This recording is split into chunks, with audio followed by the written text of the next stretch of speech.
아이는 울지 않았습니다. 하은의 이야기는 조용히 그러나 구체적으로 이어졌습니다. 그저 사실을 나열하듯 담담하게 말했을 뿐이었습니다. 그러나 그 담담함이 오히려 더 큰 울림을 주었습니다. 서연은 아이의 이야기가 이어질수록 반박할 여지가 사라지고 있었습니다. 서연은 끝까지 억울함을 주장했습니다. 자신은 아이를 위해 엄격했을 뿐이라고 말했습니다. 문이 닫히는 순간 집안의 긴 시간도 함께 닫히는 듯 했습니다. 서연은 도대체 왜 그렇게 아이를 대했던 걸까요? 안녕하세요. 여러분의 사연 담긴 여러 이야기들을 들려드리고 있는 인생 수필관입니다. 마지막 반전까지 숨막히는 이야기를 끝까지 들어보세요. 구독과 좋아요, 알림 설정은 영상 제작에 큰 힘이 됩니다. 자, 그럼 오늘의 사연 함께 들어보시죠. 박춘자는 새벽 5시 반이면 늘 그렇듯 눈을 뜹니다. 나이가 들수록 잠이 줄었지만 그 대신 하루의 시작은 더 또렷해졌습니다. 창문 너머로 보이는 오래된 아파트 단지는 아직 불이 든 집보다 꺼진 집이 더 많았습니다. 춘자는 부엌불을 켜고 전기포트를 올리며 조용히 하루를 준비합니다. 이 집은 몇 년 전 아들이 갑작스럽게 세상을 떠난 뒤부터 더 조용해졌습니다. 아들의 빈자리는 시간이 흘러도 메워지지 않았고 그 빈자리를 며느리 서연과 손녀 하은이 대신 채우고 있었습니다. 춘자는 스스로를 이 집의 손님처럼 여기며 살아왔습니다. 며느리와 함께 사는 것이 불편해서가 아니라 괜히 존재 자체가 부담이 될까 조심스러웠기 때문입니다. 손녀 하은은 이제 초등학교 3학년이었습니다. 아침마다 방문을 열고 나오는 하은은 항상 같은 표정을 하고 있었습니다. 웃지도 울지도 않는 얼굴이었고 아이답지 않게 감정을 절제한 얼굴이었습니다. 춘자는 그 얼굴이 마음에 걸리면서도 괜히 참견하는 시어머니로 보일까 아무 말도 하지 않았습니다. 할머니, 오늘 소풍 가는 날이야. 하은은 조용히 말하며 책가방 옆에 놓인 작은 배낭을 가리켰습니다. 그 말에는 기대도 설렘도 담겨 있지 않았습니다. 그저 오늘 해야 할 일 하나를 말하는 듯한 어조였습니다. 원래 소풍에는 며느리 서연이 동행하기로 되어 있었습니다. 그러나 전날 밤 서연은 무심한 얼굴로 춘자에게 대신 가줄 수 있겠냐고 말했습니다. 회사에서 갑자기 일이 생겼다는 이유였습니다. 춘자는 이유를 묻지 않았고 대신 고개를 끄덕였습니다. 며느리는 늘 바빴고 늘 피곤해 보였습니다. 춘자는 그 피로가 어디서 오는지 굳이 묻지 않았습니다. 아들을 잃은 뒤 서연의 얼굴에서 웃음이 사라진 것도 사실이었기 때문입니다. 춘자는 며느리 역시 상처 입은 사람이라고 생각하며 이해하려 애써왔습니다. 아침 식탁에는 간단한 반찬과 미역국이 올랐습니다. 하은은 국을 몇 숟갈 뜨다가 숟가락을 내려놓았습니다. 춘자는 아이가 배가 고프지 않다고 말하자 더 이상 권하지 않았습니다. 억지로 먹이는 것이 아이에게 좋지 않다는 생각이 들었기 때문입니다. 춘자는 하은의 배낭을 들어주며 현관을 나섰습니다. 엘리베이터 안에서 두 사람은 아무 말도 하지 않았습니다. 침묵이 어색하지 않을 만큼 이들은 이미 그런 사이가 되어 있었습니다. 춘자는 그 사실이 조금은 서글펐습니다. 학교 운동장에는 이미 많은 아이들과 보호자들이 모여 있었습니다.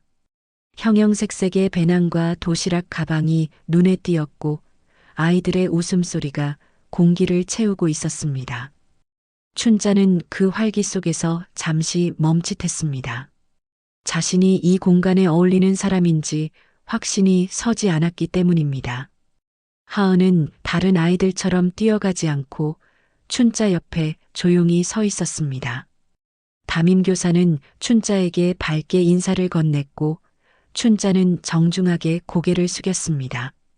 교사는 하은이 평소에도 얌전하고 말수가 적은 아이라고 설명했습니다. 춘자는 그 말을 들으며 애써 웃었습니다. 버스에 오르기 전 아이들은 보호자 곁에 모여 줄을 섰습니다. 그때 하은의 친구로 보이는 아이 하나가 하은을 흘끗 바라보았습니다. 아이의 시선에는 묘한 망설임이 담겨 있었습니다. 춘자는 그 시선을 알아차렸지만 깊게 생각하지는 않았습니다. 버스가 출발하자 창밖으로 익숙한 동네 풍경이 지나갔습니다. 춘자는 예전 아들이 초등학교에 다니던 시절을 떠올렸습니다. 그때도 이렇게 소풍날이면 도시락을 싸며 괜히 마음이 분주해졌던 기억이 떠올랐습니다. 그 시절에는 이런 걱정을 할 줄 몰랐다고 생각하니 가슴이 묘하게 저려왔습니다. 하은은 창밖을 보며 아무 말 없이 앉아 있었습니다. 춘자는 아이의 작은 손을 살며시 잡아보았습니다. 하은은 잠시 놀란 듯 했지만 곧 손을 빼지 않았습니다. 그 짧은 접촉에 춘자는 이상한 안도감을 느꼈습니다. 소풍 장소에 도착하자 아이들은 교사의 안내에 따라 자리를 잡았습니다. 춘자는 돗자리를 펴며 주변을 둘러보았습니다. 아이들 사이에서 웃음과 장난이 오갔지만 하은은 여전히 조용했습니다. 그 모습이 춘자의 마음 한켠을 계속 건드렸습니다. 춘자는 아직 이 하루가 어떤 방향으로 흘러가게 될지 알지 못했습니다. 이 평온해 보이는 소풍이 자신과 손녀의 인생을 완전히 바꿔놓을 시작점이 될 것이라는 사실도 알지 못했습니다. 그저 오늘 하루만은 무사히 지나가길 바랄 뿐이었습니다. 소풍 장소의 공기는 시간이 지날수록 따뜻해졌습니다. 아침에 느껴지던 서늘함은 사라지고 햇볕은 돗자리 위로 곱게 내려앉아 있었습니다. 아이들은 준비해 온 놀이도구를 꺼내 들고 뛰어다녔고 보호자들은 그 모습을 바라보며 사진을 찍거나 이야기를 나누고 있었죠. 박춘자는 하은의 곁을 지키며 돗자리에 앉아 아이의 작은 움직임 하나하나를 놓치지 않으려 애썼습니다. 하은은 돗자리 위에 앉아 배낭을 무릎 위에 올려둔 채 손잡이를 꼭 쥐고 있었습니다. 도시락 시간이 가까워지자 다른 아이들은 들뜬 표정으로 배낭을 열었지만 하은의 얼굴에는 변화가 없었습니다. 춘자는 아이의 시선이 계속 땅으로 향해 있다는 것을 알아차렸습니다. 아이의 어깨는 미세하게 굳어 있었고 숨도 평소보다 얕아 보였습니다. 점심시간을 알리는 교사의 목소리가 들리자 여기저기서 도시락 뚜껑 여는 소리가 이어졌습니다. 김밥과 과일 냄새가 섞여 공기를 채웠고 아이들은 서로의 반찬을 보여주며 웃음을 터뜨렸습니다. 그 속에서 하은은 도시락 가방을 앞에 두고도 손을 대지 않았습니다. 춘자는 아이가 체했나 싶어 물을 건네려다가 괜히 아이를 더 긴장시킬까봐 조용히 지켜보기로 했습니다. 그때 누군가 하은 곁으로 조심스럽게 다가왔습니다. 같은 반 친구 민지였습니다. 민지는 주변을 한 번 더 살핀 뒤 박춘자와 하은 사이에 몸을 낮추듯 끼어들었습니다. 아이답지 않게 눈치를 보는 모습이었고 그 표정에는 결심과 망설임이 동시에 담겨 있었습니다. 민지는 하은의 도시락 가방을 손끝으로 가리키며 입을 열었습니다. 할머니, 이거 그냥 먹지 마세요. 짧은 말이었지만 그 안에는 분명한 의미가 담겨 있었습니다. 춘자는 그 한마디에 심장이 순간적으로 철렁 내려앉는 것을 느꼈습니다. 하은은 그 말을 듣자마자 민지를 향해 고개를 세차게 저었습니다. 그리고 도시락 가방을 품에 안은 채 몸을 뒤로 빼며 작은 방어선을 쳤습니다. 아이의 행동은 단순한 부끄러움이나 투정으로 보이지 않았습니다. 그 모습은 누군가에게 들켜서는 안 되는 비밀을 지키려는 사람의 태도에 가까웠습니다. 민지는 한숨을 삼키듯 숨을 들이마셨습니다. 그리고 낮은 목소리로 말을 덧붙였습니다. 하은이, 어제도 이것 때문에 집에서 혼났어요. 그 말은 조심스러웠지만 분명한 사실을 전하려는 어조였습니다. 박춘자는 그 순간 주변 소리가 모두 멀어지는 느낌을 받았습니다. 아이들의 웃음소리도 교사의 안내 방송도 귀에 들어오지 않았습니다. 오로지 하은과 민지 두 아이의 표정만이 시야에 들어왔습니다. 춘자는 자신도 모르게 허리를 곧게 세웠습니다. 하은의 얼굴은 점점 창백해지고 있었습니다. 아이의 입술은 꼭 다물려 있었고 눈동자는 불안하게 흔들리고 있었습니다. 춘자는 그 표정에서 익숙한 공포의 흔적을 보았습니다. 아들이 어린 시절 어른 눈치를 보며 아무 말도 하지 않던 순간들과 겹쳐 보였기 때문입니다. 춘자는 서두르지 않으려 마음을 다잡았습니다. 아이 앞에서 놀라거나 다그치면 아이는 더 깊이 입을 닫을 수 있다는 것을 알고 있었습니다. 그래서 춘자는 최대한 평온한 표정으로 손을 내밀었습니다. 그리고 하은의 손등 위에 살며시 손을 얹었습니다. 하은은 순간 몸을 움찔했지만 손을 빼지는 않았습니다. 그 반응만으로도 춘자는 충분히 느낄 수 있었습니다. 아이 안에서 무언가가 이미 오래전부터 쌓여왔다는 것을 말입니다. 춘자는 천천히 도시락 가방의 지퍼에 손을 옮겼습니다. 지퍼를 여는 소리가 유난히 크게 들렸고 그 소리에 하은의 어깨가 다시 한번 굳어졌습니다. 가방 안에는 정갈하게 쌓인 도시락 통과 함께 소품과 어울리지 않는 작은 비닐봉투 하나가 들어 있었습니다. 박춘자는 그 봉투를 조심스럽게 꺼내 들었습니다. 안에는 아이 이름이 적힌 메모와 함께 약 봉투처럼 보이는 물건이 들어 있었습니다.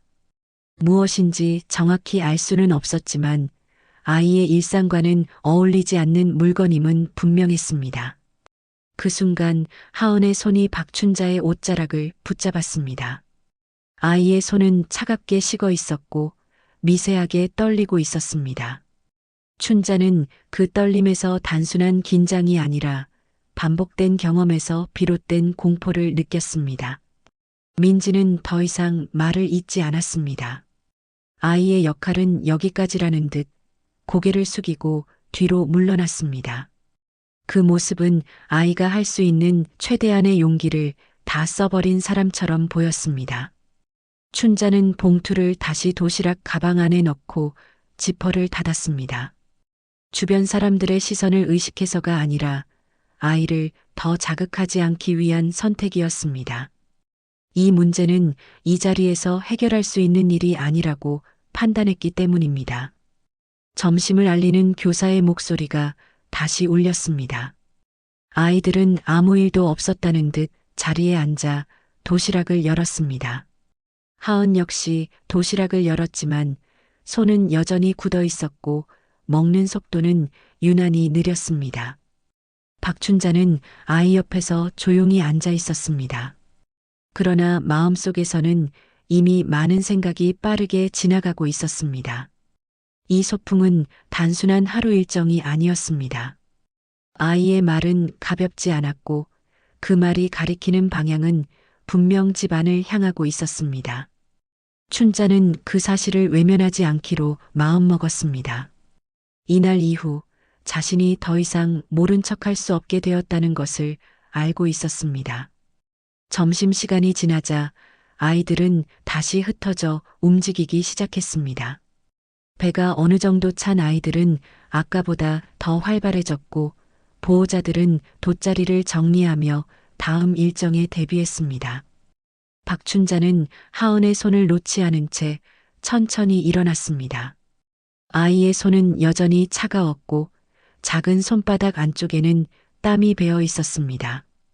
하은은 다른 아이들처럼 뛰어가려 하지 않았습니다. 친구들이 이름을 부르며 손짓을 해도 하은은 고개만 끄덕일 뿐 그 자리에 서 있었습니다. 박춘자는 아이가 일부러 사람들 사이로 들어가지 않는다는 것을 느꼈습니다. 이 모습은 소풍 내내 반복되고 있었고 점점 더 분명해지고 있었습니다. 체험 활동을 알리는 교사의 안내가 들렸습니다.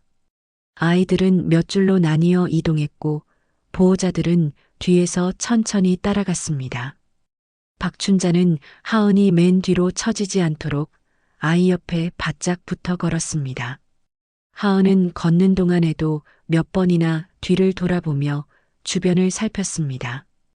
체험 장소에 도착하자 아이들은 원을 그리듯 앉았습니다. 교사는 준비된 활동을 설명하며 아이들의 주의를 끌었고 아이들은 고개를 끄덕이며 듣는 척을 했습니다. 그러나 하은은 설명이 시작되자마자 시선을 바닥으로 떨어뜨렸습니다. 무릎 위에 올려둔 손은 가만히 있지 못하고 옷자락을 쥐었다 놓았다를 반복하고 있었습니다. 박춘자는 아이의 그런 행동을 조용히 지켜보았습니다. 아침부터 이어진 여러 장면들이 머릿속에서 하나로 이어지고 있었습니다. 도시락을 끝까지 열지 않으려던 모습, 민지가 조심스럽게 건넸던 말, 그리고 비닐봉투를 꺼냈을 때 아이가 보였던 과도한 긴장. 그 모든 것이 단순한 우연이나 아이 특유의 성격이라고 치부하기에는 너무 정확히 맞물려 있었습니다. 박춘자는 마음속에서 여러 가능성을 떠올렸습니다. 혹시 자신이 너무 예민하게 반응하고 있는 것은 아닐까 하는 생각도 스쳤습니다. 그러나 곧 그 생각을 밀어냈습니다. 아이의 반응은 예민함으로 설명될 수 있는 수준이 아니었습니다. 그것은 반복된 경험에서 길들여진 사람의 태도와 닮아 있었습니다. 박춘자는 아들이 어린 시절 집안 분위기에 따라 말수가 줄어들던 모습을 떠올렸습니다. 그 기억이 지금의 하은과 겹쳐지며 가슴이 답답해졌습니다. 체험 활동이 끝나고 잠시 쉬는 시간이 주어졌습니다. 아이들은 음료수를 받아들고 그늘 아래로 모여들었습니다. 박춘자는 이 짧은 시간을 그냥 넘길 수 없다고 느꼈습니다. 지금 확인하지 않으면 또다시 기회를 놓칠 것 같았기 때문입니다.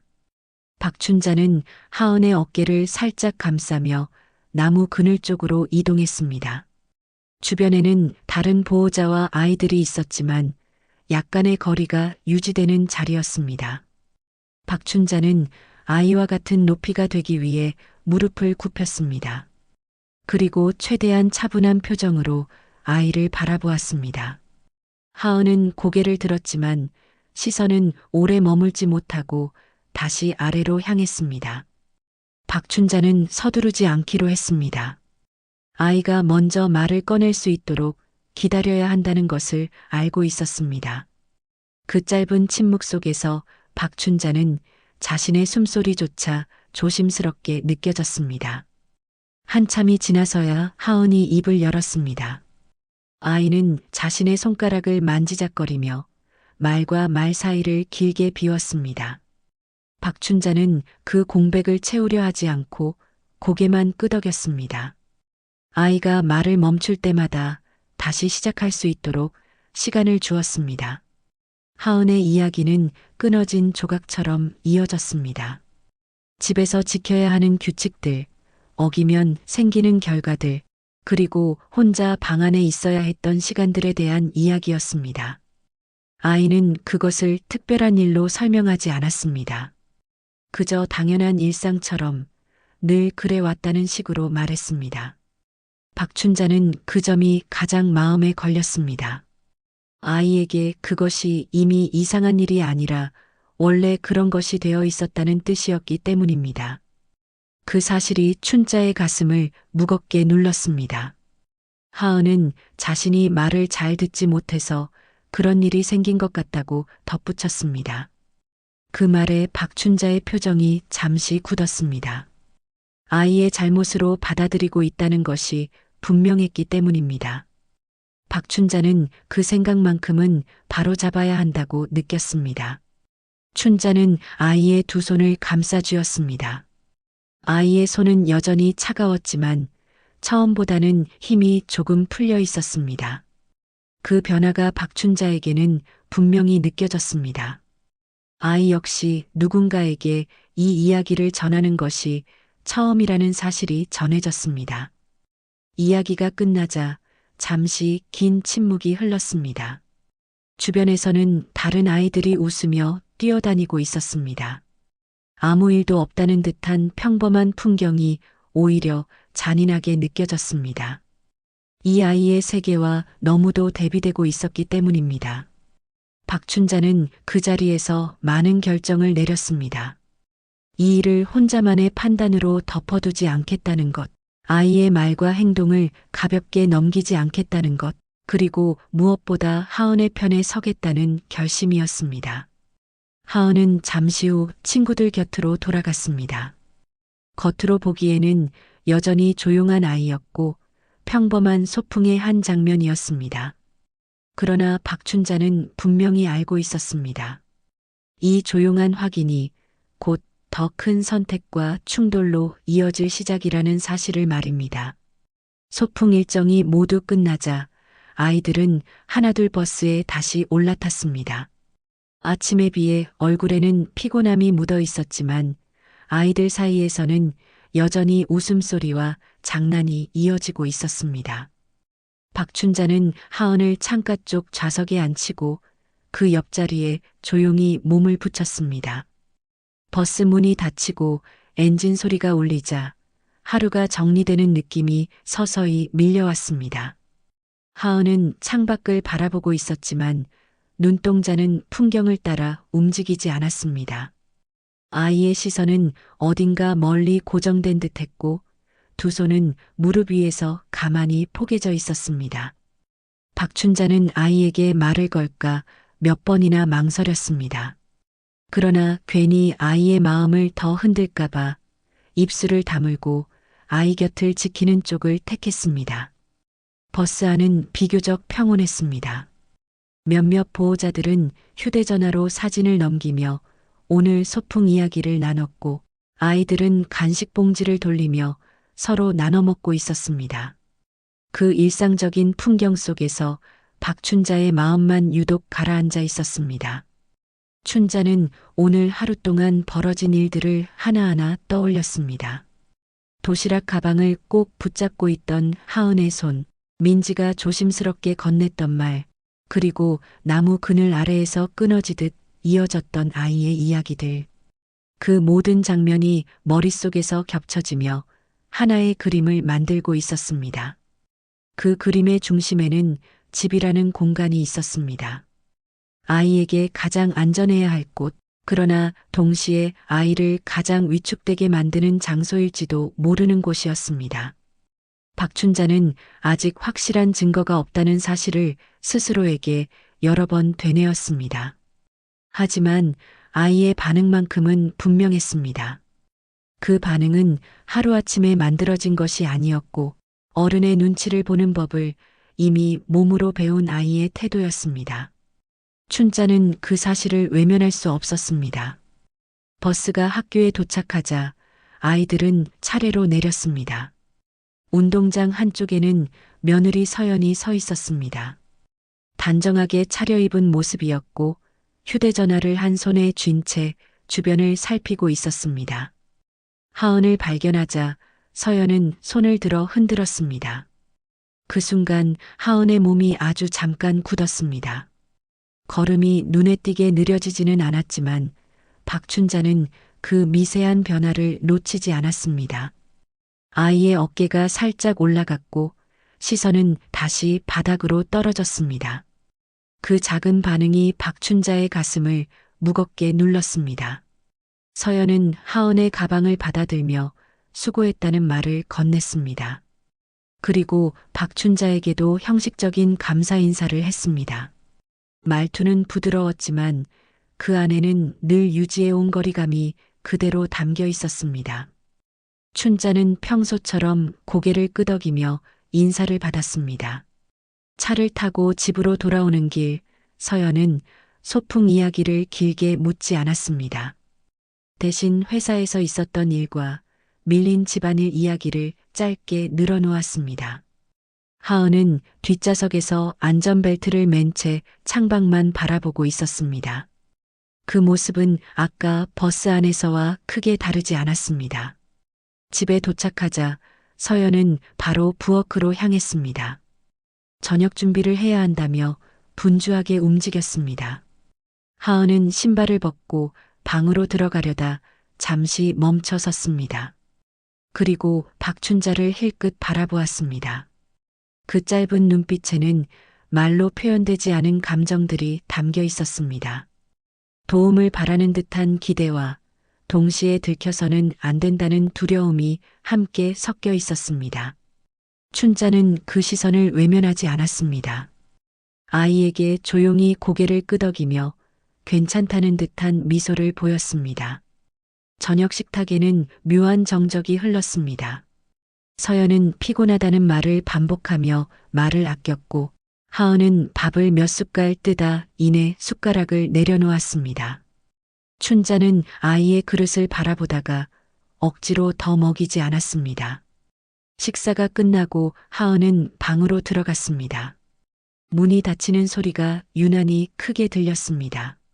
춘자는 그 소리를 들으며 아이가 혼자 있는 시간이 얼마나 길었을지를 떠올렸습니다. 그 시간 속에서 아이가 어떤 마음으로 버텨왔을지 생각하자 숨이 막히는 듯 했습니다. 밤이 깊어질수록 춘자는 쉽게 잠들지 못했습니다. 거실에 앉아 텔레비전을 켜두었지만 화면은 눈에 들어오지 않았습니다. 머릿속에서는 같은 질문이 계속 맴돌았습니다. 지금 이대로 아무 일 없었던 것처럼 넘어가도 되는가 하는 질문이었습니다. 춘자는 자리에서 일어나 조용히 하은의 방문 앞에 섰습니다. 문 너머에서는 규칙적인 숨소리만 들려왔습니다. 아이의 잠든 숨결을 확인한 뒤에야 춘자는 천천히 발걸음을 돌렸습니다. 지금은 지켜보는 것이 먼저라고 스스로를 설득했습니다. 그날 밤 박춘자는 분명히 느끼고 있었습니다. 오늘 하루로 인해 더 이상 예전으로 돌아갈 수 없게 되었다는 것을 말입니다. 소풍은 끝났지만 아이를 둘러싼 진짜 이야기는 이제 막 시작되었음을 이미 마음 깊은 곳에서 받아들이고 있었습니다. 다음 날 아침 집안의 공기는 전날보다 더 무거웠습니다. 박춘자는 새벽부터 눈을 떴지만 몸을 일으키지 못한 채 천장을 바라보고 있었습니다. 밤새 여러 번 눈을 붙였다 떼기를 반복했지만 잠이라고 부를 만한 시간은 거의 없었습니다. 머릿속에서는 하은의 얼굴과 전날 들었던 이야기들이 끊임없이 떠올랐습니다. 부엌에서는 이미 며느리 서연이 움직이고 있었습니다. 식탁 위에는 급하게 차린 아침 식사가 놓였고 서연은 휴대전화를 귀에 댄 채 통화를 하고 있었습니다. 통화 내용은 회사 이야기였고 목소리는 평소보다 날카로웠습니다. 박춘자는 그 소리를 들으며 괜히 숨을 죽였습니다. 하은은 방문을 열고 조심스럽게 나왔습니다. 아이의 발걸음은 가볍지 않았고 눈은 바닥만 향해 있었습니다. 서연은 통화를 끝내자마자 하은에게 식사하라고 짧게 말했습니다. 그 말에는 어제의 소풍이나 아이의 상태를 묻는 기색은 전혀 없었습니다. 식탁에 앉은 하은은 밥을 몇 숟갈 뜨다가 다시 멈췄습니다. 서연은 그 모습을 보고 한숨을 내쉬며 숟가락을 내려놓으라고 했습니다. 목소리는 낮았지만 그 안에 담긴 압박은 분명했습니다. 박춘자는 그 장면을 지켜보며 가슴이 서서히 조여오는 것을 느꼈습니다. 그 순간 하은의 손이 미세하게 떨렸습니다. 아이의 시선은 서연의 얼굴과 자신의 그릇 사이를 빠르게 오갔습니다. 박춘자는 더 이상 참을 수 없다고 느꼈습니다. 지금 이 순간이 그냥 지나치면 안 되는 경계선이라는 생각이 들었습니다. 춘자는 조심스럽게 말을 꺼냈습니다. 아이에게 조금만 천천히 먹어도 괜찮지 않겠느냐고 그저 그런 어른의 말처럼 보이도록 선택한 표현이었습니다. 그러나 그 한마디에 서연의 표정이 순간 굳었습니다. 그 눈빛에는 불편함과 경계심이 동시에 떠올랐습니다. 서연은 곧바로 반응했습니다. 아이를 버릇없이 키우지 말라는 말이 이어졌고 요즘 아이들이 얼마나 예민한지 모른다는 투의 말도 덧붙여졌습니다. 박춘자는 그 말이 아이가 아니라 자신을 향하고 있다는 것을 느꼈습니다. 아침 식사는 그렇게 끝났습니다. 서연은 급히 외출 준비를 했고 하은은 아무 말 없이 방으로 들어갔습니다. 집안에는 다시 조용한 공기만 남았습니다. 그러나 그 조용함은 평온과는 거리가 멀었습니다. 서연이 집을 나서자마자 박춘자는 하은의 방문을 조심스럽게 두드렸습니다. 문은 쉽게 열리지 않았습니다. 몇 번의 망설임 끝에 문이 열렸고 하은은 침대 위에 웅크린 채 앉아 있었습니다. 아이의 얼굴에는 이미 긴장이 자리 잡고 있었습니다. 박춘자는 아이 곁에 앉아 전날과 비슷한 방식으로 조용히 시간을 주었습니다. 그러나 하은은 쉽게 입을 열지 못했습니다. 대신 아이는 반복적으로 같은 말을 되뇌었습니다. 괜히 말해서 일이 커질까봐 무섭다는 말이었습니다. 그 말에 박춘자의 가슴이 철렁 내려앉았습니다. 아이는 이미 결과를 예상하고 있었고 그 결과를 두려워하고 있었습니다. 그 두려움은 어른이 만든 것이 분명해 보였습니다.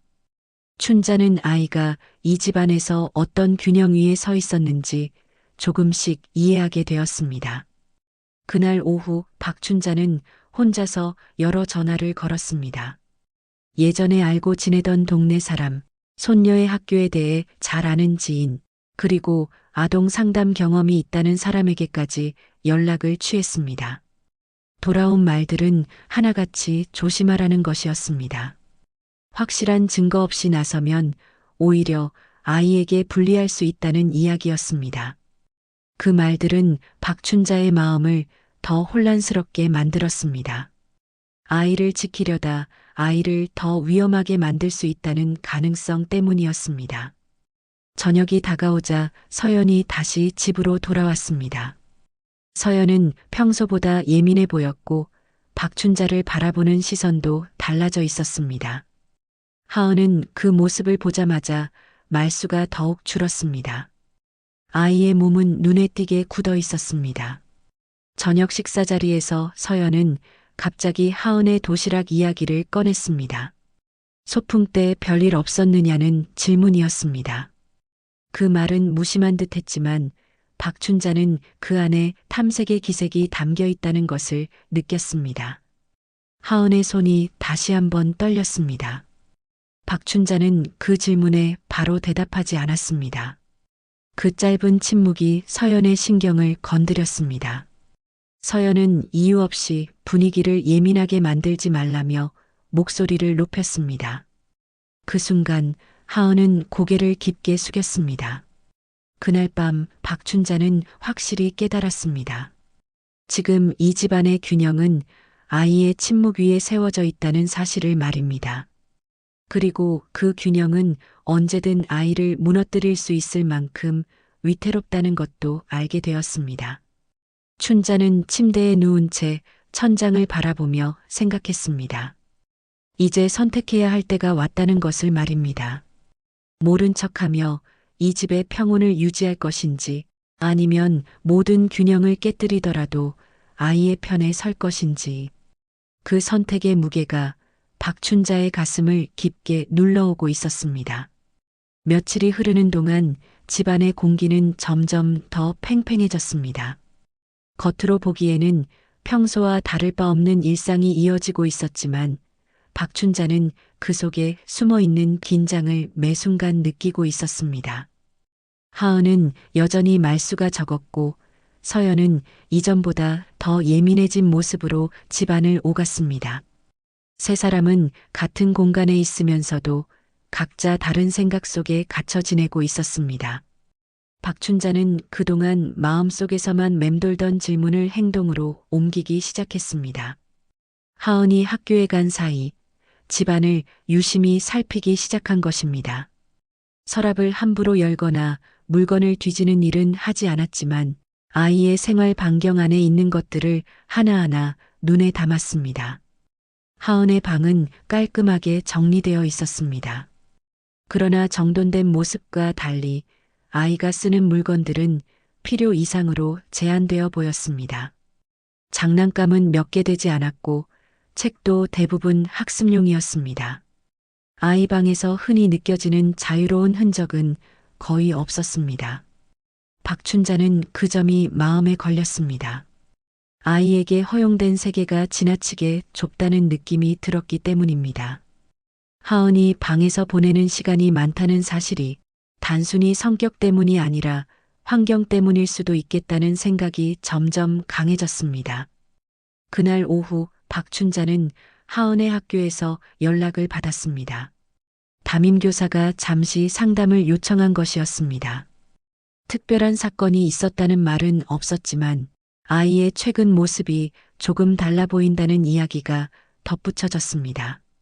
학교를 찾은 박춘자는 상담실에서 담임교사와 마주 앉았습니다. 교사는 조심스러운 태도로 하은의 학교 생활을 설명했습니다. 최근 들어 하은이 수업 중에도 긴장을 풀지 못하고 사소한 질문에도 놀라는 반응을 보인다는 것이었습니다. 박춘자는 그 말을 들으며 고개를 끄덕였습니다. 이미 집에서 보아온 모습과 크게 다르지 않았기 때문입니다. 교사는 또한 하은이 친구들과 어울릴 때도 늘 누군가의 눈치를 먼저 살핀다고 덧붙였습니다. 상담을 마치고 학교를 나서며 박춘자의 마음은 더 무거워졌습니다. 이제는 자신의 느낌만이 아니라 외부에서도 아이의 이상을 감지하고 있다는 사실이 분명해졌기 때문입니다. 더 이상 망설일 이유가 줄어들고 있었습니다. 집으로 돌아온 박춘자는 하은을 조심스럽게 불러앉혔습니다. 이번에는 단둘이 있는 시간이 아니라 집안의 문을 열어둔 채 이야기하려 했습니다. 아이에게 숨길 것이 없다는 느낌을 주고 싶었기 때문입니다. 하은은 처음에는 아무 말도 하지 않았습니다. 그러나 박춘자가 학교에서 들은 이야기를 차분히 전하자 아이의 표정이 조금씩 흔들리기 시작했습니다. 그동안 혼자만 겪고 있다고 믿었던 일이 아니라는 사실이 아이에게도 전해진 듯 했습니다. 하은은 조심스럽게 몇 가지 이야기를 더 꺼냈습니다. 정해진 시간표처럼 반복되는 집안의 규칙들, 지키지 못했을 때 따로 불려가야 했던 순간들, 그리고 그 일들을 누구에게도 말하지 말라고 들었던 기억들. 박춘자는 그 이야기를 들으며 숨을 깊게 들이마셨습니다. 이제 더 이상 애매한 영역이 아니라는 것이 분명해졌기 때문입니다. 아이의 말은 구체적이었고 여러 날에 걸쳐 반복된 상황임을 충분히 보여주고 있었습니다. 그날 저녁 서연은 평소보다 늦게 집에 돌아왔습니다. 서연의 표정은 피곤함보다는 날카로움에 가까웠습니다. 박춘자를 바라보는 시선에도 이전과는 다른 경계가 담겨 있었습니다. 서로 아무 말도 하지 않았지만 긴장은 분명히 흐르고 있었습니다. 식사 중 서연은 갑작스럽게 하은의 생활 습관을 문제 삼았습니다. 아이에게 더 엄격한 훈육이 필요하다는 말을 반복했습니다. 그 말은 스스로를 정당화하려는 듯 들렸습니다. 박춘자는 그 말을 들으며 지금이 중요한 순간이라는 것을 느꼈습니다. 춘자는 조심스럽지만 분명한 태도로 말했습니다. 아이에게 필요한 것은 통제가 아니라 보호라는 생각을 전했습니다. 그 한마디에 서연의 표정이 굳어졌습니다. 집안의 공기가 단숨에 차가워졌습니다.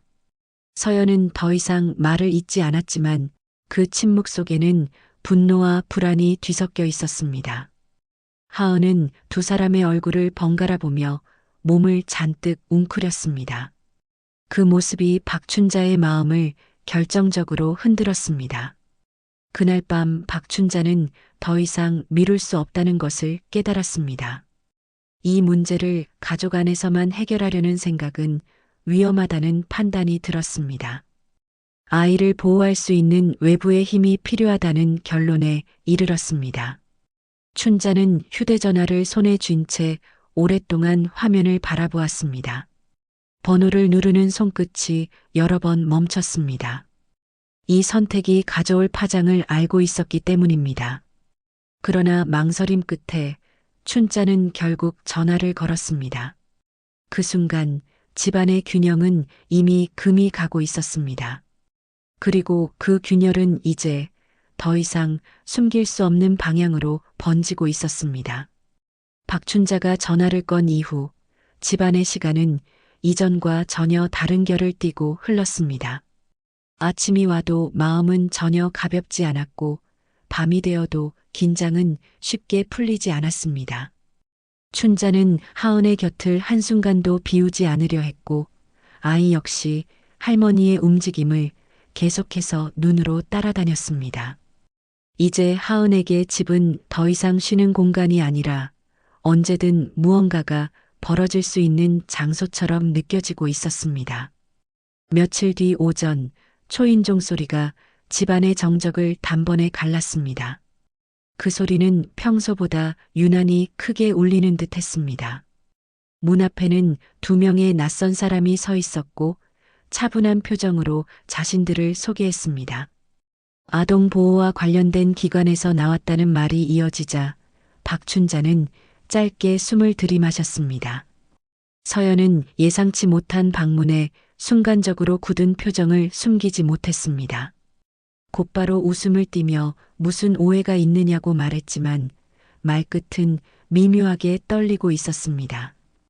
자신은 아이를 위해 최선을 다해왔고 조금 엄격했을 뿐이라는 설명이 반복되었습니다.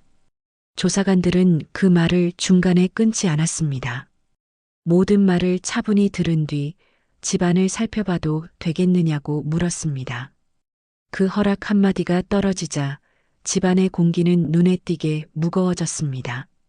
하은은 할머니의 옷자락을 꼭 붙잡은 채 한 발짝도 떨어지지 않으려 했습니다. 조사관들은 집 안 곳곳을 조심스럽게 살폈습니다. 거실, 부엌, 그리고 하은의 방까지 천천히 확인이 이어졌습니다. 아이 방은 지나치게 정돈되어 있었고 필요한 것만 정확히 제자리에 놓여 있는 모습이었습니다.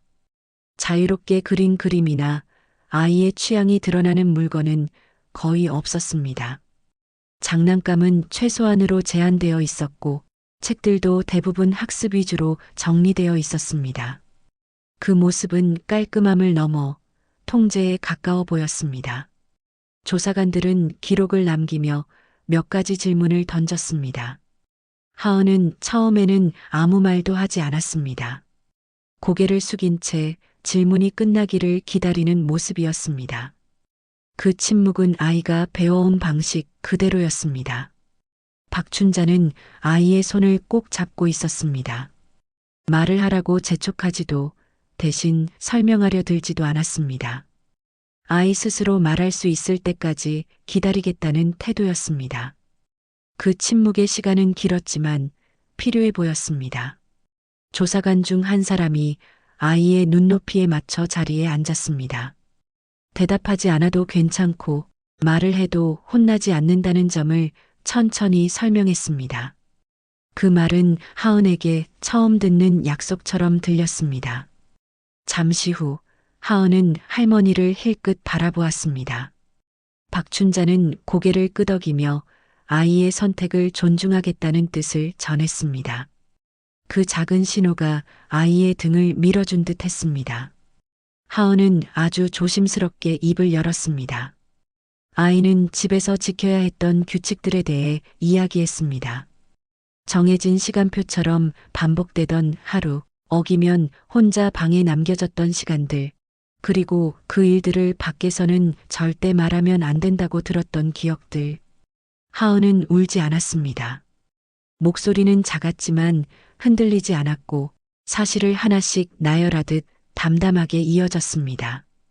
그 담담함이 오히려 듣는 사람들의 마음을 더 무겁게 만들었습니다. 서연은 그 이야기를 듣는 동안 여러 번 말을 끊으려 했습니다. 아이의 기억이 왜곡된 것이라며 반박하려 했고 자신은 아이를 위해 그렇게 했을 뿐이라고 주장했습니다. 그러나 조사관들은 아이의 말을 끝까지 들은 뒤에야 반응했습니다. 며칠에 걸쳐 조사는 이어졌습니다. 학교에서의 생활 기록, 담임교사의 관찰 내용, 그리고 주변에서 들려온 이야기들이 하나씩 모였습니다. 그 모든 조각들은 같은 방향을 가리키고 있었습니다. 결국 하은은 임시 보호 조치를 받게 되었습니다. 박춘자는 공식 보호자로 지정되었고 아이와 함께 집을 나서게 되었습니다. 하은은 집을 나가면서도 뒤를 돌아보지 않았습니다. 며칠 뒤 조사 결과가 공식적으로 통보되었습니다. 반복적인 정서적 압박과 부적절한 통제가 인정되었고 서연은 법적 절차에 넘겨졌습니다. 경찰차가 집 앞에 멈춰 섰던 날 동네는 유난히 조용했습니다. 서연은 끝까지 억울하다고 말했습니다. 그러나 그 목소리에는 예전의 확신이 담겨 있지 않았습니다. 문이 닫히는 소리와 함께 오래 유지되던 집안의 질서도 함께 끝나는 듯 했습니다. 그날 저녁 하은은 창가에 서서 한참을 밖을 바라보다가 아주 천천히 숨을 내쉬었습니다. 그 숨에는 그동안 참고 버텨온 시간이 모두 섞여 있는 듯 했습니다. 박춘자는 아이를 조용히 끌어안았습니다. 진실은 그렇게 모습을 드러냈습니다. 침묵으로 유지되던 평온은 무너졌지만 그 자리에 아이가 숨 쉴 수 있는 공간이 생기기 시작했습니다. 그리고 박춘자는 알고 있었습니다. 이제야 비로소 진짜 끝이 아니라 새로운 시작이 열리고 있다는 것을 말입니다. 임시 보호 조치가 확정된 뒤 박춘자와 하은은 기존 집을 떠나 작은 빌라로 거처를 옮겼습니다. 아들과 함께 살던 집에서 나오는 날 박춘자는 문을 닫으며 오래 서 있었습니다. 그 집에는 여전히 많은 기억이 남아 있었지만 이제 그 기억보다 아이의 현재가 더 중요하다는 사실을 받아들여야 했습니다. 하은은 이삿짐이 실린 트럭을 멀리서 조용히 바라보고 있었고 아무 말도 하지 않았습니다. 새로운 집은 크지 않았습니다. 방 2개와 작은 거실, 그리고 햇빛이 잘 드는 부엌이 전부였습니다. 그러나 문을 닫는 순간 박춘자는 이 공간이 아이에게 처음으로 안전한 장소가 될 수 있겠다는 생각이 들었습니다. 하은은 방 안을 천천히 둘러보며 벽과 바닥을 손으로 짚어보았습니다. 첫날 밤 하은은 쉽게 잠들지 못했습니다. 불을 끄고 누운 뒤에도 몇 번이나 몸을 뒤척였고 작은 소음에도 눈을 떴습니다. 박춘자는 거실 소파에 앉아 일부러 텔레비전을 켜두었습니다. 아이에게 누군가 곁에 있다는 것을 소리로라도 전해주고 싶었기 때문입니다. 며칠 동안의 아침은 조심스럽게 흘러갔습니다. 박춘자는 알람을 맞추지 않았고 하은이 눈을 뜰 때까지 기다렸습니다. 아침을 늦게 먹어도 밥을 남겨도 그 어떤 말도 하지 않았습니다. 처음에는 하은이 그 침묵을 불안해하는 듯 보였습니다. 무언가 잘못한 것이 있는지 살피듯 할머니의 얼굴을 자주 바라보았고 조금만 늦어져도 괜히 미안하다는 말을 꺼냈습니다. 박춘자는 그럴 때마다 괜찮다고 말하며 아이의 손을 가볍게 잡아주었습니다. 시간이 지나면서 아주 작은 변화들이 눈에 띄기 시작했습니다. 하은은 식사 중에 시계를 보지 않게 되었고 방에서 나올 때도 문을 꼭 닫지 않았습니다. 가끔은 거실 소파에 앉아 아무 말 없이 할머니 곁에 붙어 있기도 했습니다. 그 조용한 동행이 박춘자의 마음을 깊이 울렸습니다. 법적 절차는 여전히 이어지고 있었습니다. 박춘자는 보호자 자격으로 여러 기관을 오가며 서류를 작성하고 진술을 반복했습니다. 그 과정에서 들춰지는 이야기들은 결코 가볍지 않았습니다. 아이의 과거가 문서와 기록으로 정리되는 순간마다 박춘자의 가슴은 저려왔습니다. 며느리 서연의 재판은 생각보다 오래 걸리지 않았습니다. 증언과 기록은 충분했고 반복적인 정서적 학대와 통제가 명확히 인정되었습니다. 실형 선고가 내려졌다는 통보를 받던 날, 박춘자는 한동안 말을 잇지 못했습니다. 통쾌함이나 분노보다는 묘한 허탈감이 먼저 찾아왔습니다. 아들을 잃은 뒤 며느리의 고단함을 이해하려 애썼던 시간들, 괜히 참견하지 않겠다며 물러섰던 자신의 선택들이 하나씩 떠올랐습니다. 그 모든 시간이 결국 아이에게는 외로움으로 남았다는 사실이 박춘자를 괴롭혔습니다. 집으로 돌아오는 길, 박춘자는 여러 번 스스로에게 말을 걸었습니다. 지금의 선택이 늦었을지는 몰라도 아이에게는 분명 필요한 선택이었다고 말입니다. 후회보다 책임을 택했음을 마음속에서 다시 확인했습니다. 그날 저녁 하은은 책상 앞에 앉아 그림을 그리고 있었습니다. 색연필로 그린 그림 속에는 작은 집과 나무, 그리고 손을 잡고 서 있는 두 사람이 있었습니다.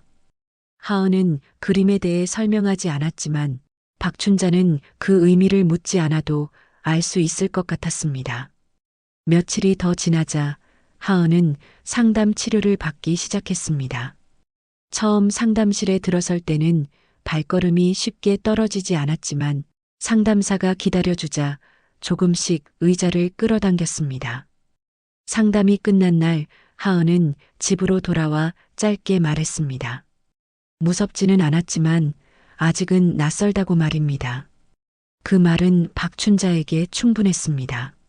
아이에게는 아직 시간이 필요하다는 사실을 받아들이기로 했습니다. 회복은 빠른 속도가 아니라 멈추지 않는 방향이라는 것도 함께 배웠습니다. 학교도 바뀌었습니다. 전학 첫날 하은은 교문 앞에서 잠시 멈춰 섰습니다. 예전 같았으면 할머니를 찾았을 순간이었지만 이번에는 숨을 고른 뒤 스스로 교실 쪽으로 걸어갔습니다. 박춘자는 그 뒷모습을 한참 동안 바라보았습니다. 저녁이 되면 두 사람은 함께 식탁에 앉았습니다. 말이 없어도 괜찮았고 가끔은 하루에 있었던 일을 짧게 나누기도 했습니다. 하은의 웃음은 아직 크지 않았지만 분명 이전과는 다른 온도를 가지고 있었습니다. 잠자리에 들 시간 하은은 방문을 완전히 닫지 않았습니다. 문을 반쯤 열어둔 채 침대에 누웠고 불을 끄기 전 할머니를 한 번 불렀습니다. 아무 말도 하지 않았지만 그 부름에는 분명한 신뢰가 담겨 있었습니다. 박춘자는 아이의 숨소리가 고르게 변하는 것을 확인한 뒤 거실로 나왔습니다. 창밖에는 밤 공기가 조용히 내려앉아 있었습니다. 그 고요함 속에서 박춘자는 처음으로 깊고 길게 숨을 내쉬었습니다. 완벽한 어른은 아니었습니다. 그러나 아이의 편에 서는 어른이 되었다는 사실만큼은 분명했습니다. 그날 밤 하은은 한 번도 깨지 않았습니다. 그리고 박춘자는 알았습니다. 이 조용한 밤이야말로 아이와 자신에게 가장 확실한 변화의 증거라는 것을 말입니다.